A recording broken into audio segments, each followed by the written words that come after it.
오바댜서 1장 10절부터 15절까지 말씀 교독하고 마지막 절 같이 읽도록 하겠습니다. 내가 내 형제 야곱에게 행한 포악으로 말미암아 부끄러움을 당하고 영원히 멸절되리라.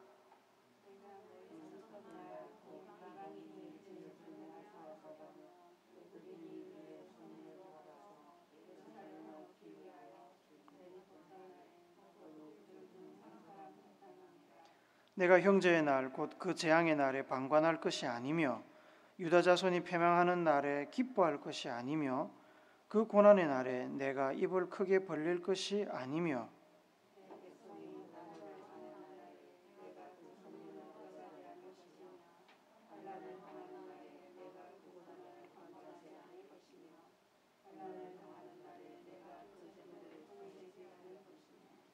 내 거리에 서서 그 도망하는 자를 막지 않을 것이며 고난의 날에 그 남은 자를 원수에게 넘기지 않을 것이니라. 여호와께서 만국을 벌할 날이 가까웠나니 내가 행한 대로 너도 받을 것인즉 내가 행한 것이 내 머리로 돌아갈 것이니라. 아멘. 사람이 사는 세상은 다양한 문화와 전통을 가지고 있습니다만 한 분 하나님께서 만드신 사람이기 때문에 공통적인 모습들도 많이 있습니다. 그 중에는 비록 전쟁 중이라도 사람들이 해서는 안 되는 악한 일로 분류되는 것들이 있습니다. 예를 들면 어린아이들이나 임신한 여성, 나이 많은 노인들에 대한 폭력과 같은 것입니다. 싸울 능력이 없는 연약한 이들에 대한 무자비한 폭력은 인간이 인간이기를 포기하는 행동입니다. 스스로를 짐승 같은 존재로 낮추는 것이지요. 나이팅게일 간호사가 인류의 수준을 한 단계 끌어올린 것은 전쟁 중에 비록 적국의 군사라도 적국의 병사라도 환자는 그저 무기력하고 연약한 하나의 생명일 뿐이라고 생각하고 치료해 주었던 그 긍휼과 자비의 정신이었습니다. 이러한 정신과 실천은 인간을 참 인간 되게 하는 고귀한 것입니다. 여러분 성경 곳곳에 보시면 하나님께서는 아무리 말 못하는 짐승에게라도 사람이 하지 말아야 할 일이 있음을 언급합니다. 그것은 곧 인간이 짐승이 되지 않도록 경고하는 말씀입니다.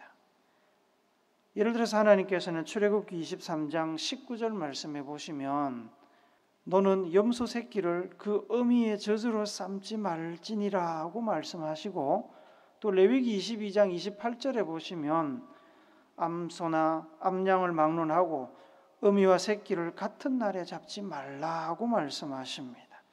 아무리 짐승이라도 어린 새끼를 먹여 살리는 어미의 젖으로 어린 새끼를 죽이는 그런 잔인한 일 하지 말라는 겁니다. 어미와 새끼 둘 중 하나만 죽어도 고통스러운데 둘을 하루에 다 죽이는 것은 짐승조차도 상상할 수 없는 고통을 안겨주는 잔인하고 폭력적인 행동이라는 말씀입니다. 하나님께서 창조하신 자연과 이 생명의 질서를 파괴하는 일이지요. 하물며 사람에 대하여는 더 말할 필요도 없습니다. 인간이 인간으로 남으려면 넘지 말아야 될 선이 있고 그 선을 넘어가지 말아야 됩니다. 오늘 우리가 읽은 본문이 포함된 이 오바댜서는 한 장으로 구성되어 있는 예언서 중에 가장 짧은 책입니다. 오바댜서는 이스라엘 주변 민족 중에 에돔에 대한 심판을 예언하고 있습니다. 지도에서 보시는 것처럼 에돔은 사해 남쪽, 그러니까 남유다 남쪽에 있는 족속입니다. 오바댜서는 에돔에 대한 심판을 예언합니다. 이스라엘 백성들이 고난을 많이 겪겠지만 결국에 구원받게 될 것임을 약속하는 내용도 포함되어 있습니다. 북이스라엘이 멸망한 이후에 남유다마저 기원전 587년경에 바벨론에 의해서 멸망했습니다.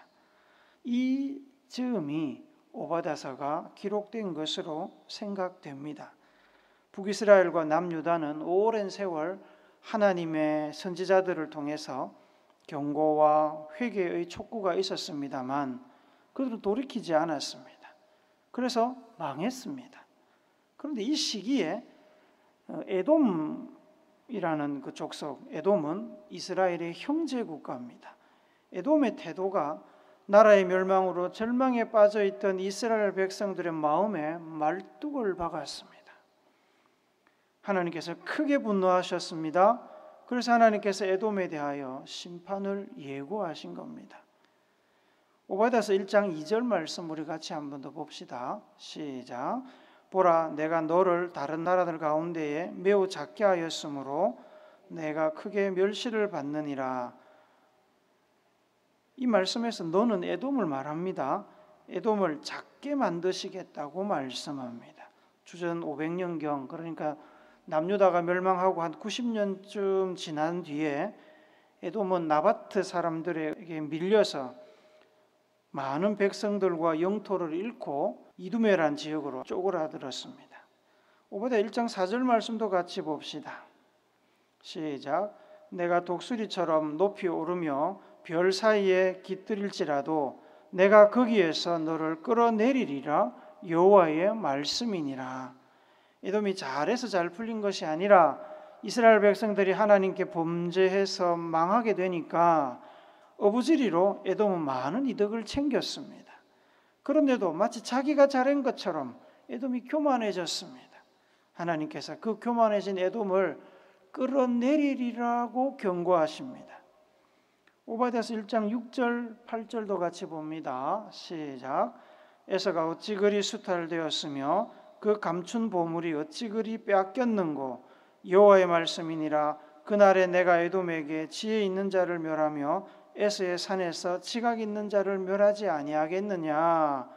하나님께서 에돔 획득한 보물들을 다 빼앗을 것이고 에돔의 교만한 지도자들을 멸하시겠다고 말씀합니다. 오바댜서 1장 9절 말씀도 같이 봅니다. 시작. 드마나 내 용사들이 놀랄 것이라. 이로 말미암아 에서의 산에 있는 사람은 다 죽임을 당하여 멸절되리라. 드마는 대만이라고도 불리는 에돔 남쪽 지방에 있는 도시입니다. 에서는 에돔 족속의 시조입니다. 시조. 여러분 잘 아시는 대로 이스라엘 12지파의 시조인 야곱의 형님입니다. 에서의 산은 에돔의 근거지인 세일산, 곧 에돔의 영토를 가리키는 말입니다. 하나님께서 사람을 다 죽게 될 것이라고 경고하셨습니다. 비슷한 경고가 또 나오는데 오바댜서 1장 18절 말씀도 같이 봅니다. 시작.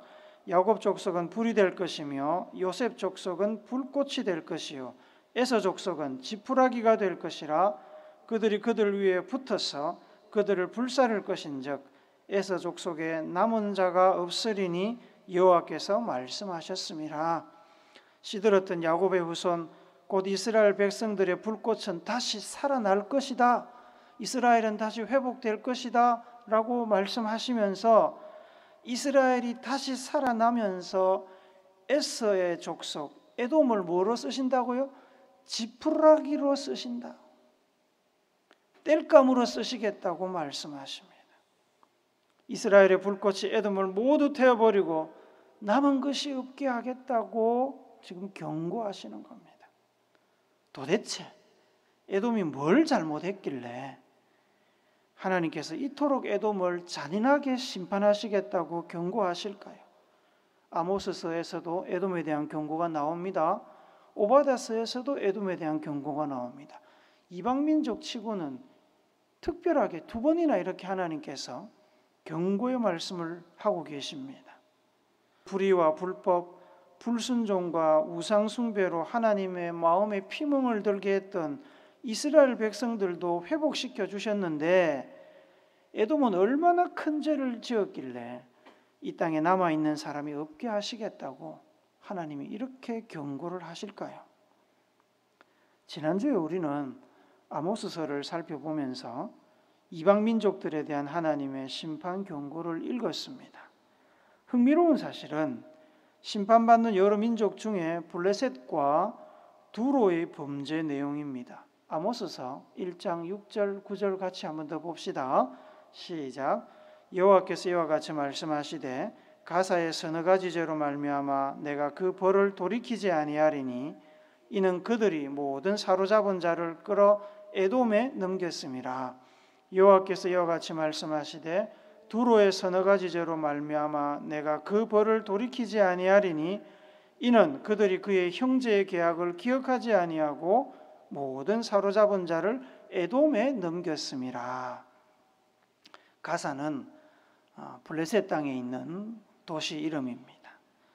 블레셋이 이스라엘 백성들을 사로잡아서 에돔에 넘겼습니다.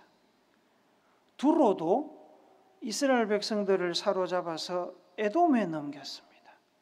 왜 블레셋과 두로는 이스라엘 백성들을 사로잡아 죽이거나 혹은 남유다와 북이스라엘로 돌려보내지 않고 에돔에 넘겼을까요?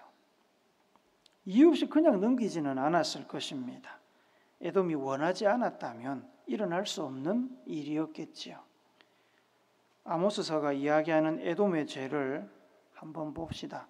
아모스 1장 11절입니다. 시작. 여호와께서 이와 같이 말씀하시되 에돔의 서너 가지 죄로 말미암아 내가 그 벌을 돌이키지 아니하리니 이는 그가 칼로 그의 형제를 쫓아가며 긍휼을 버리며 항상 맹렬히 화를 내며 분을 끝없이 품었음이라. 아모스 선지자가 꼬집는 에돔의 죄는 뭐냐면 형제 민족인 이스라엘 백성들에게 긍휼히 여기지 않고 맹렬한 적개심을 품고 분풀이를 했다는 겁니다. 장자였지만 야곱에게 장자권을 빼앗기고 본토에서 밀려난 역사적인 아픔을 가지고 있는 이 에돔은 이스라엘에 대한 열등감을 가지고 있었습니다. 이스라엘이 잘 되는 것을 보면 늘 배가 아팠고 이스라엘이 아수르와 바벨론에 의해서 공격받으며 약해지자 그 틈을 타서 이스라엘에게 무자비한 태도를 보이며 복수했습니다. 블레셋과 두로로부터 포로가던 이스라엘 백성들을 데려간 것은 형제 민족이니까 돌봐주고 보호해 주려고 데려간 것이 아니라 복수하고 괴롭히려고 죽이려고 데려간 겁니다. 그러나 역사적으로 이스라엘 백성들은 에돔에게 그렇게 나쁘게 대하지 않았습니다. 예를 들면 모세가 이스라엘 백성들을 이끌고 애굽에서 나와서 북진하고 있을 때 에돔 땅을 통과하게 되었습니다. 모세가 에돔 왕에게 서신을 보내서 이스라엘 백성들이 지나갈 수 있도록 허락을 구했습니다. 그러나 에돔 왕은 단칼에 거절하고 백성들과 군인들을 대동해서 이스라엘 백성들을 막아섰습니다. 자기 땅에는 한 발자국도 들어올 수 없다고 냉철하게 내쳤습니다. 하나님께서 에돔은 이스라엘의 형제 국가이기 때문에 점령하지 말고 내버려 두라고 하셨습니다.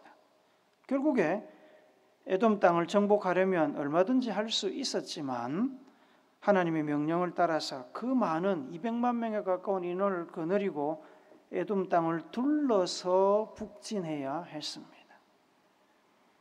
오바댜 선지자는 하나님께서 에돔을 심판하는 이유를 명확하게 말씀하십니다.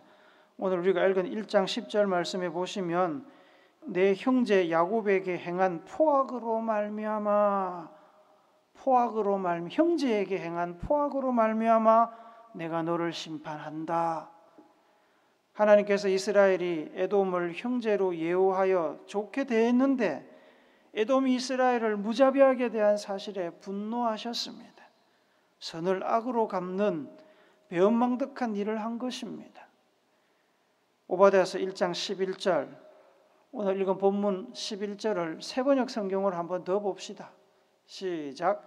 내가 멀리 서서 구경만 하던 그날 이방인이 야곱의 재물을 늑탈하며 외적들이 그의 문들로 들어와서 제비를 뽑아 예루살렘을 나누어 가질 때 너도 그들과 한패였다. 아수르와 바벨론 이방인들이 이스라엘 백성들을 쳐서 죽이고 노략해 갈 때 에돔은 도와주지도 않았을 뿐만 아니라 아예 이방인들과 합세를 해서 그들 중에 하나와 같이 행동했다는 겁니다. 1장 12절도 세 번역으로 봅시다. 시작. 내 형제의 날 그가 재앙을 받던 날에 너는 방관하지 않았어야 했다.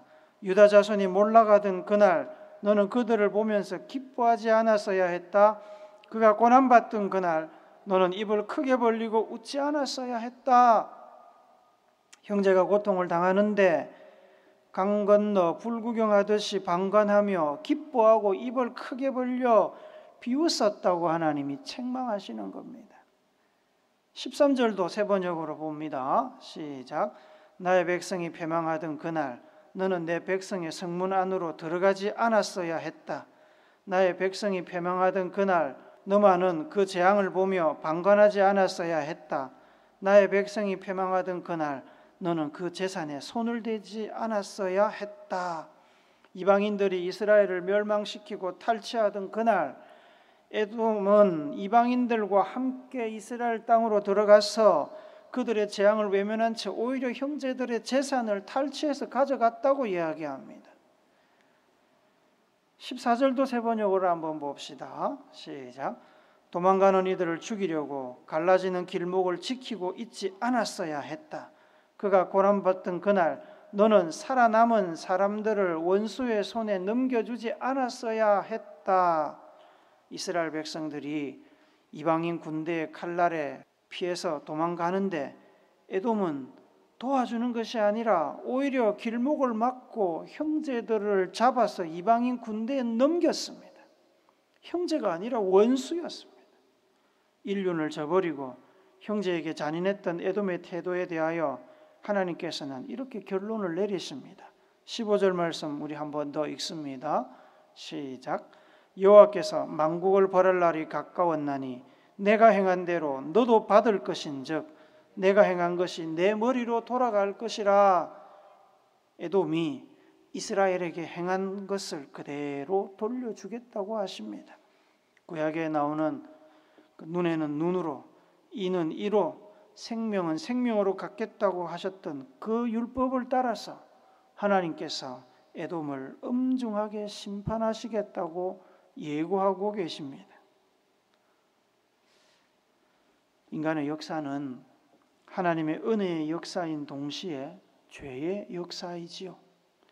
죄가 무엇입니까? 죄는 해서는 안 되는 일을 하는 것을 죄라고 그럽니다. 하나님께서 처음 아담과 하와에게 금지시키신 영역은 선악을 알게 하는 나무 하나였습니다. 고작 하나. 에덴 동산의 그 많은 나무 중에 고작 한 나무였습니다. 그것쯤이야라는 생각이 드실 겁니다. 내가 아담이라면, 내가 하와라면 절대로 그 건드리지 않고 에덴 동산에서 영원히 그냥 행복하게 잘 살 것 같지 않습니까? 그런데 여러분, 그 작은 불가침의 영역이 무너지니까 그 다음에 무슨 일이 생겼는지 아시지요? 형이 동생을 죽이는 일이 일어났고 가족이 풍비박산 나서 아들이 집을 떠났습니다. 생명 존중의 가치, 가족의 가치가 위협받고 무너진 것이 그때부터입니다. 하나님은 생명의 창조자시고 이 가족 관계를 인간 관계 중에 가장 핵심적이고 중요한 것으로 보시는 분입니다. 가족은 확장된 나이고 지역사회는 가족 관계가 확대된 것이죠. 인간관계의 기본 중에 기본은 내 생명이 귀하듯이 남의 생명을 귀하게 여기며 침범하지 않는 것입니다. 죄는 언제나 이 두 가지를 건드립니다. 타락한 시대, 타락한 사회는 항상 생명을 경시하고 신뢰와 사랑으로 끈끈하게 이어져야 할 관계를 무너뜨립니다. 이 땅에 오셨던 예수님께서 제자들에게 신신당부하신 것은 이웃을 내 생명같이 사랑하라는 것이었습니다. 이웃을 내 생명같이 사랑하라. 이웃에게 그렇게 해야 한다면 우리 육신의 가족, 영적인 가족, 믿음의 지체들에게는 말할 것도 없습니다. 아무리 원수라도, 아무리 원수의 소유라도 길거리에서 집 나간 짐승을 발견했다면 원수지만 주인에게 돌려주라고 하나님께서 말씀하셨습니다. 남의 아픔과 손실을 기뻐하며 기회로 삼는 것은 사람이 해서는 안 되는 비열한 일이라는 말씀입니다. 오른뺨을 때리면 왼뺨도 돌려대라고 하셨습니다. 차라리 한 대 맞고 그만두는 것이 낫지 인간관계가 폭력으로 막을 내리는 것은 피하라는 말씀입니다. 싸움이 커지면 서로에게 감당하기 힘든 일이 일어납니다. 감정의 골이 깊어지고 싸움이 길어지면 모두에게 손해입니다. 아담의 작은 죄가 가인의 살인과 가족의 분열로 성장했습니다. 그 이후로 세상의 역사는 넘지 말아야 할 선을 넘어버린 인간의 타락과 그 타락을 거부하고 하나님께서 처음 창조하신 아름다운 가치를 지키고 회복하려는 인간의 그 노력이 도전과 응전으로 이어졌던 역사입니다. 오늘날 세상이 타락해서 상상할 수 없는 사악한 일들이 많이 일어나지요. 언론을 통해서 얼마나 많은 일들이 우리에게 보여지고 있습니까?